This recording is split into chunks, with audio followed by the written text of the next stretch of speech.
Bonjour, j'espère que vous allez bien et que vous avez bien démarré votre journée.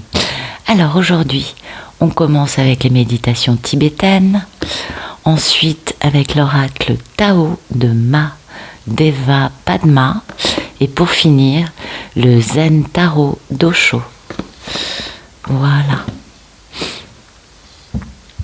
Alors, merci de nous donner des beaux messages pour ce 1er décembre 2022. Oups, pour toutes les personnes qui regardent cette vidéo. Bon, on va entrer dans une phase un peu mouvementée au niveau énergétique. Ça va être un peu le chant du cygne, je dirais. Voilà. Donc, oui, il va y avoir du coup pas mal ça va être un peu, c'est le chant du cygne, c'est une dernière tentative. Je ne parle pas d'aujourd'hui, hein, on est d'accord, mais on rentre dans une phase, peut-être depuis quelques jours, peut-être depuis la dernière nouvelle lune, on rentre dans quelque chose de très mouvementé. On en a pour un mois ou deux, peut-être un petit peu plus, peut-être jusqu'en février. Bon, mais après, c'est bon. Ça devrait commencer à ne plus nous perturber. On va dire les choses comme ça. Voilà. Ouais. Alors, je pense que je ne suis pas la seule à dire ça. Allez, merci de nous raconter les jolies choses pour ce 1er décembre 2022. Et c'est bientôt Noël, hein. Dans 3 semaines, un peu plus de 3 semaines. Vous devez être... Est-ce que vous avez sorti les décos de Noël? Voilà, c'est la question. Et à quelle date vous sortez les décos de Noël? Pour savoir, et puis moi je vais mettre quelques bœufs, oui. Bon, pas de la fausse neige, ça collerait aux cartes. Mais voilà la question. Quand est-ce que vous sortez les décos de Noël? Allez, on repart à quelque chose de plus spirituel. Allez, merci de me donner des beaux messages pour ce 1er décembre 2022. Voilà. Alors, premier message. Puissent tous les êtres doués de sens faire sans cesse des offrandes à tous les Bouddhas et puissent-ils être constamment joyeux avec la béatitude inconcevable des Bouddhas. C'est magnifique. Alors si vous connaissez un petit peu les Bouddhas, il y a le Bouddha rieur, il y a le Bouddha dormeur, il y a le Bouddha content, il y a le Bouddha zen. Il y a, en fait, c'est toutes les expressions des ressentis intérieurs de l'ascension, du nirvana. Et oui. Donc c'est pour ça qu'on vous parle de tous les Bouddhas, parce qu'en effet, il n'y a pas plusieurs Bouddhas, mais il y a plusieurs expressions de Bouddha. Hein. Voilà. C'est joli ça, hein.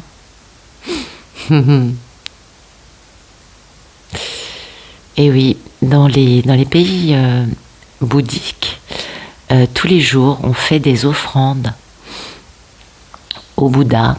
On leur offre des fleurs, des fruits, de l'eau, des gâteaux. On leur offre plein de choses très sympathiques. C'est très agréable. Et ces autels sont en dehors des maisons. Ou ça peut être aussi placé dans le patio s'il y a des patios intérieurs.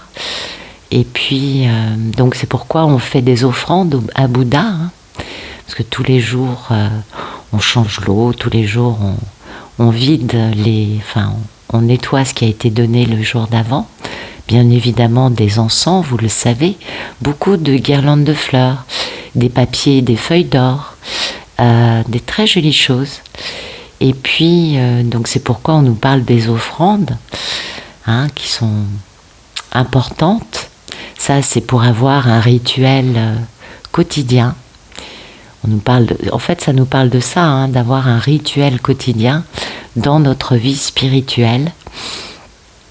Et puis, ben oui, on nous dit que le plus beau, c'est d'être joyeux et de vivre dans la béatitude inconcevable des Bouddhas. Et oui, la joie étant cette émotion, vous le savez, je vous le répète régulièrement, la plus haute sur l'échelle des taux vibratoires.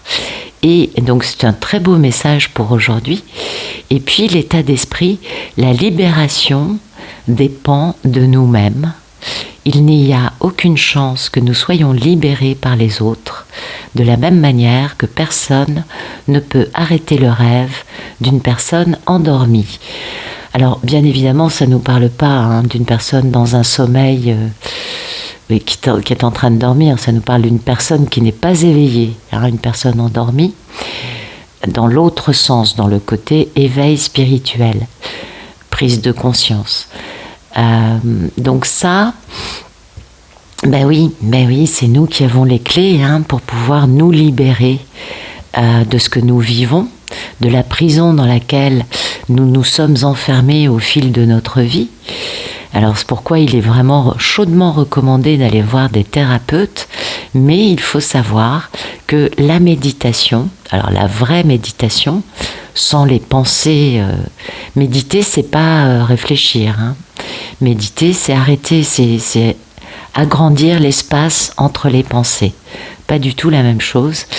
Et il est vrai que la méditation pratiquée de cette façon-là, je vais quand même vous mettre les cartes ici, permet un travail thérapeutique. Ouais, c'est intéressant de savoir ça. Ouais. La méditation permet de guérir, de devenir plus équilibré, de lâcher prise sur les côtés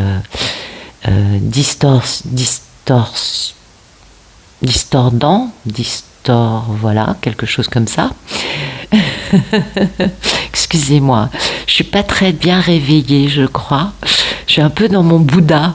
Oui, je suis pas tout à fait douée de volubilité ce matin. Voilà. Oui, l'aspect discordant discordant, voilà, ça y est, de notre psyché. Donc, en effet, on a la clé, et c'est nous qui décidons ou pas de travailler sur nous, de nous remettre en question, sans pour autant couper les cheveux en quatre, tout le temps. Et c'est nous qui décidons ou pas de guérir. Et il est vrai que personne ne peut nous forcer à ça, c'est bien connu. Si vous forcez quelqu'un à aller voir un psy, il n'y aura pas beaucoup de résultats. Si ça ne vient pas de la personne qui se dit « j'ai un problème », ça ne pourra pas forcément fonctionner, ça ne donnera pas de jolis résultats. Et voilà, c'est exactement cette phrase. La libération vient de nous-mêmes et on ne peut pas arrêter le rêve d'une personne endormie.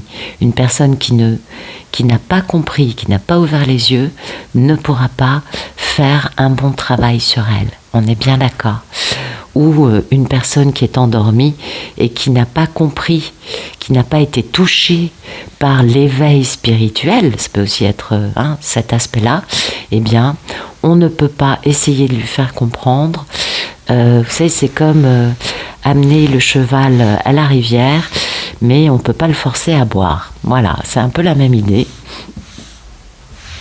Donc, c'est un peu comme Don Quichotte, c'est un peu se battre contre des moulins. Ça ne sert à rien, c'est stérile, et chacun est responsable, et surtout chacun est libre, et c'est ça qui compte, de son éveil, de son voyage dans sa vie actuelle. Voilà. Donc c'est un très joli message aujourd'hui. Alors, merci de nous donner des beaux messages pour ce 1er décembre 2022 pour toutes les personnes qui regardent cette vidéo. Merci.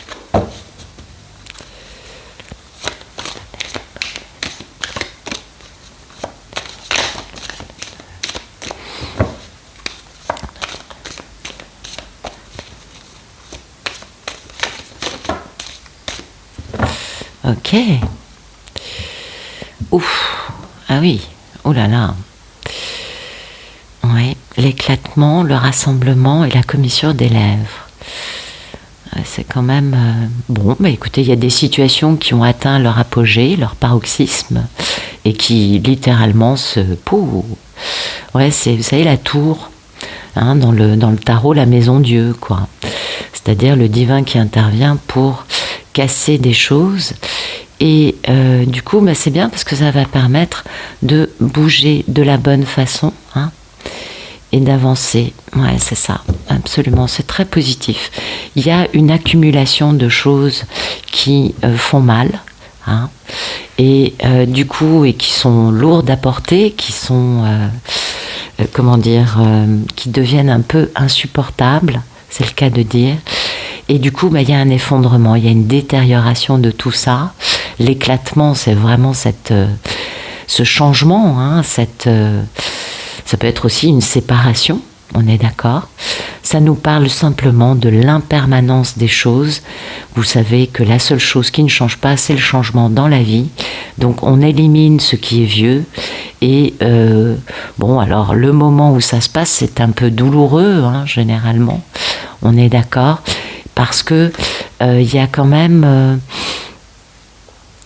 un amoncellement de choses. Du coup, ça pèse. Ou peut-être que les choses éclatent parce que finalement, ça va permettre, hein, de se retrouver avec des personnes avec lesquelles on est plus fort. Et puis l'état d'esprit, c'est cette notion de bien-être, hein, de penser à soi, de penser à sa santé, à son équilibre. Vraiment de nourrir son corps, son esprit, son âme.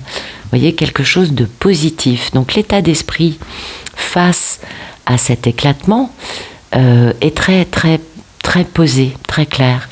Voilà. Maintenant, cette situation a assez duré. J'ai besoin de penser à mon bien-être. Donc, bah, je suis heureux que cette situation quitte ma vie. C'est vraiment de ce niveau-là, hein. Pour pouvoir avoir un bon équilibre, vous voyez, pour être, pour pouvoir tout simplement être dans cette joie dont nous parlait la méditation tibétaine, dans cette paix, hein, dans un bien-être, un alignement, une tranquillité. L'état d'esprit, c'est ça. C'est j'ai envie d'alimenter ma tête, ma vie, mon corps, mon cœur, vous voyez, de choses qui m'apportent du bien-être, qui m'apportent une nourriture qui me convient, vous voyez, qui m'apporte quelque chose de positif et qui m'équilibre et qui me permet aussi de partager avec les autres cet équilibre, cette paix, ce bien-être, cette joie, d'accord ? Donc ça, c'est très important parce que, vous le voyez, cet éclatement, hein, le fait que eh bien, certaines situations prennent fin, hein, tout simplement, même si l'expérience de cette impermanence, de cet effondrement va être douloureuse ou pas, hein, ça va dépendre de chacun et de la situation dont on parle, enfin que chacun va vivre, même si l'expérience de l'éclatement peut être un peu éprouvante ou même littéralement dévastatrice, on est d'accord, hein, il y a plusieurs degrés, eh bien, à partir du moment où on accepte cette impermanence comme étant une des qualités, qu'on ne peut pas éliminer, vous voyez, de la vie humaine, alors bien on trouve un mieux-être, on trouve un équilibre, parce que c'est la base de la vie, l'impermanence des choses. Et du coup, mais attention, on peut le vivre mal, mais comme on est dans un état d'esprit de bien-être, de se faire du bien, de trouver un équilibre, vous voyez, de penser à nous, du coup, cet éclatement, cette impermanence, cet effondrement ne va pas forcément être vécu de façon paroxysmique, douloureuse, extrême. Au contraire, ça va plutôt être une séparation qu'on va vivre dans une forme de de soulagement, de enfin, je peux me retrouver, parce que le rassemblement, c'est ça, hein, c'est se retrouver. C'est alors peut-être qu'il y a eu un amoncellement de choses qu'il fallait, et c'est pourquoi il fallait que l'éclatement intervienne. Mais j'ai aussi un peu le sentiment que on est assez heureux de ce chemin, vous voyez, que cet éclatement arrive, fait partie du chemin, et c'est un peu le sens de cette carte. C'est-à-dire que la vie, c'est un chemin. Et que ce qui compte, ce n'est pas le but, ça je pense que je ne vous apprends rien, ce qui compte, c'est le voyage.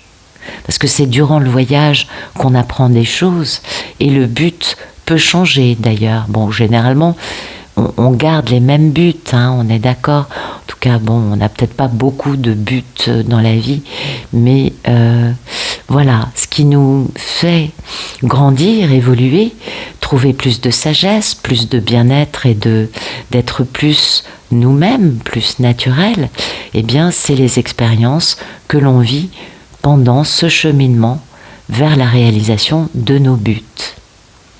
Hein, c'est important cet aspect-là. Et du coup, si vous voulez,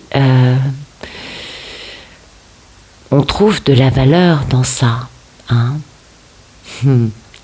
Et il y a quelque chose qui va du coup nous réunir avec les autres. Hein, parce qu'il y a quand même cette notion de combinaison des forces. Vous voyez, du fait que ensemble, on est plus fort que seul. Eh oui. C'est important, c'est-à-dire que ça nous parle quand même de force, de maturité, ça nous parle de comprendre que cet effondrement, que cette séparation, que ce qui quitte notre vie, ce qui se détériore, nous permet, nous, d'être beaucoup plus capables d'apporter une part de bien-être et d'alignement à notre contribution à quelque chose qui est plus important que nous. Intéressant, hein? Oui, intéressant. Message intéressant aujourd'hui. Oui, j'aime bien. Je ne l'ai peut-être pas bien exprimé, mais...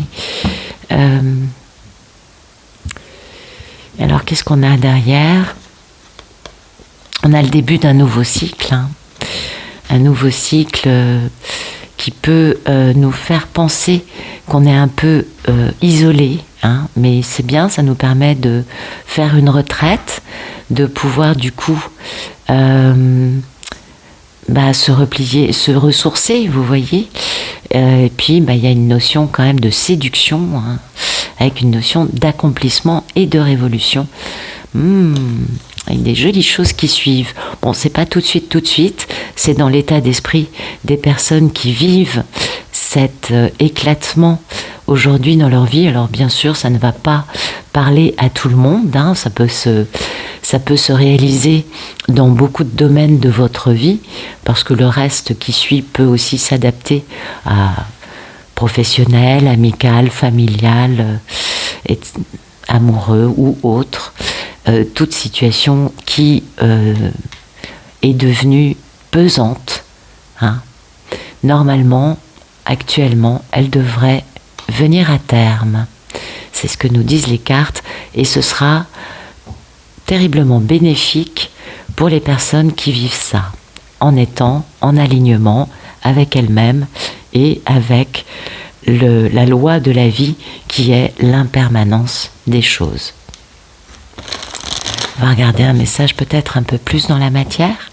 Merci de me donner des beaux messages pour ce 1er décembre 2022. Pour toutes les personnes qui regarde cette vidéo. Merci. Oups.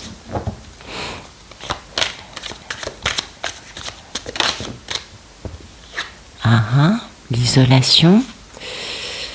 Rien d'autre? Non, ok. Eh oui, c'est ça, l'intensité. Ouais.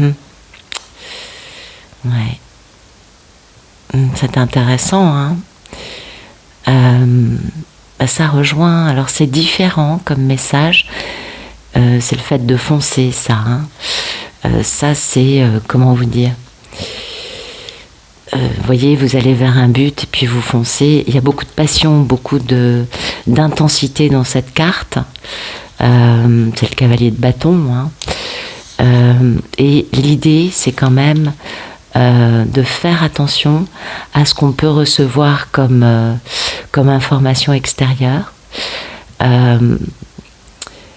Et le fait est que dans cette carte, on nous parle quand même de trouver par nous-mêmes les réponses, notre être le plus profond. Ça rejoint ça, hein, le fait que la libération vient de nous et qu'on ne peut pas libérer une personne contre son gré.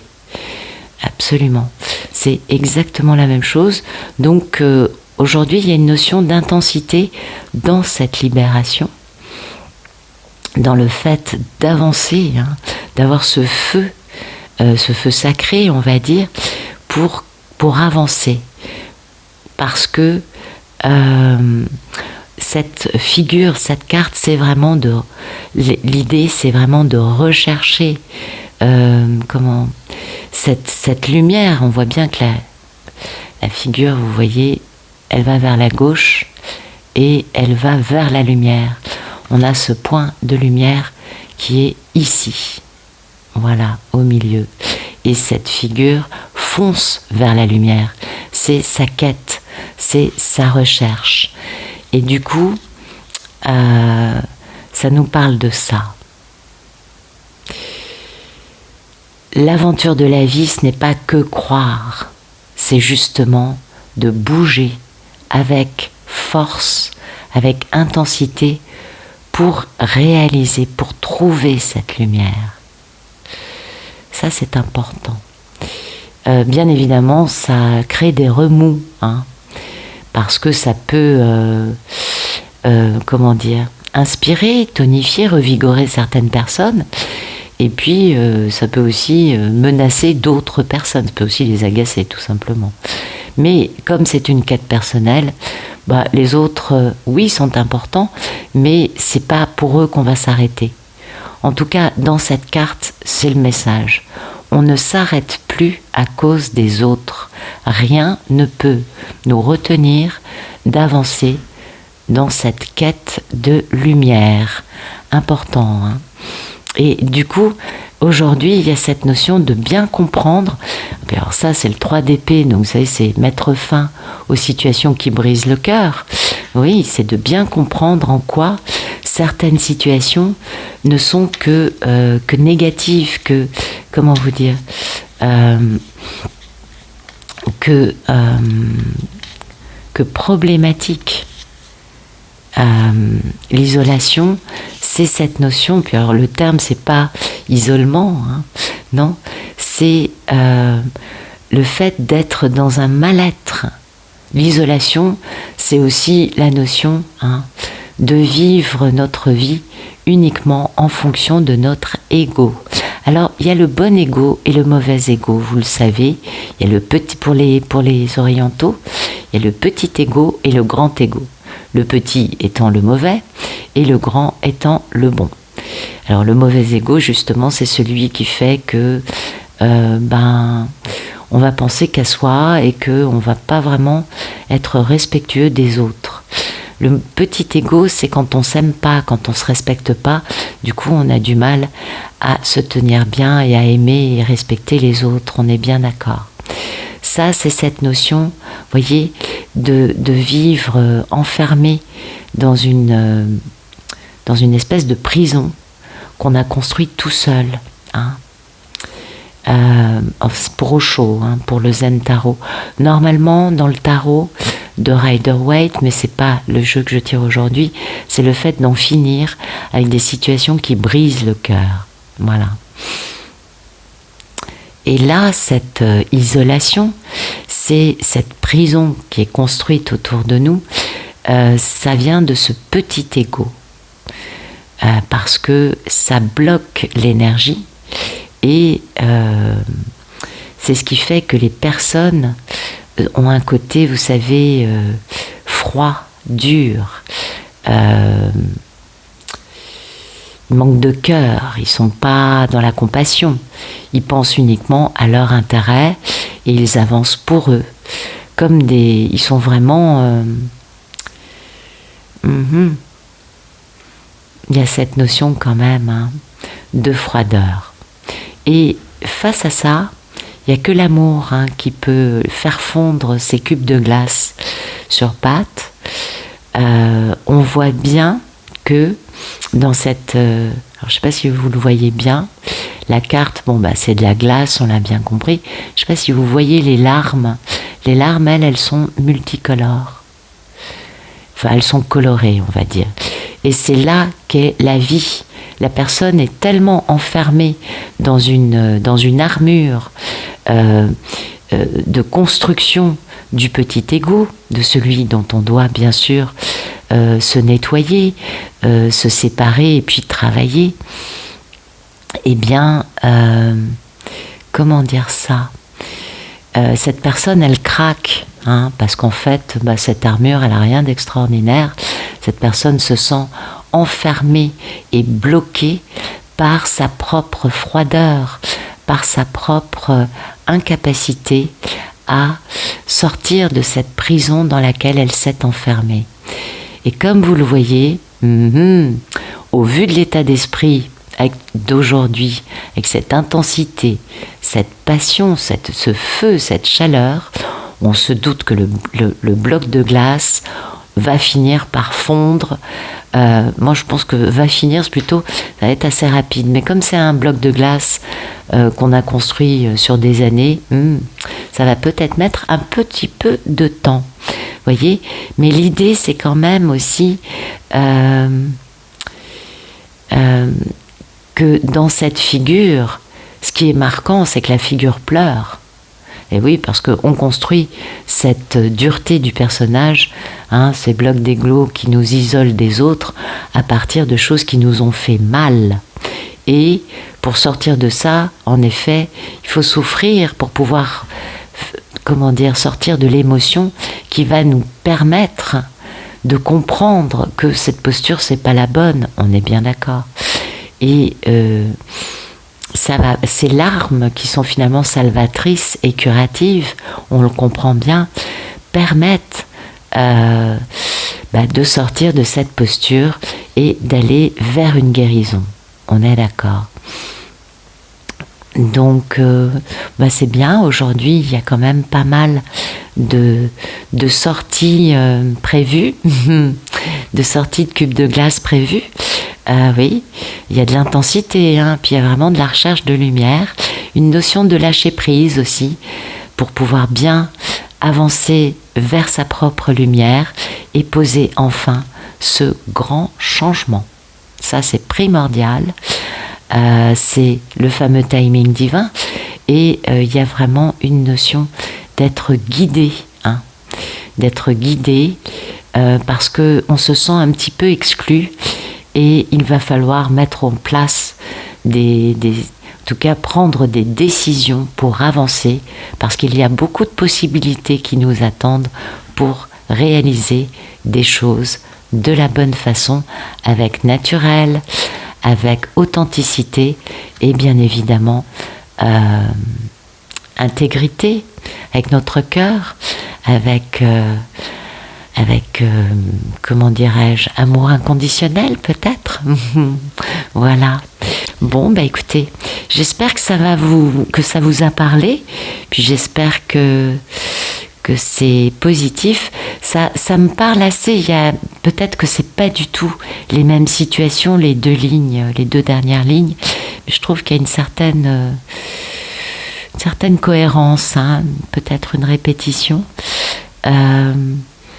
bien que cela puisse être deux types de situations différentes, l'éclatement de situations qui pèsent pour aller vers comment dire, une combinaison de forces plus alignée, plus équilibrée, et tout cela qui nous fait du bien, hein, pour pouvoir se réconcilier avec soi-même peut-être.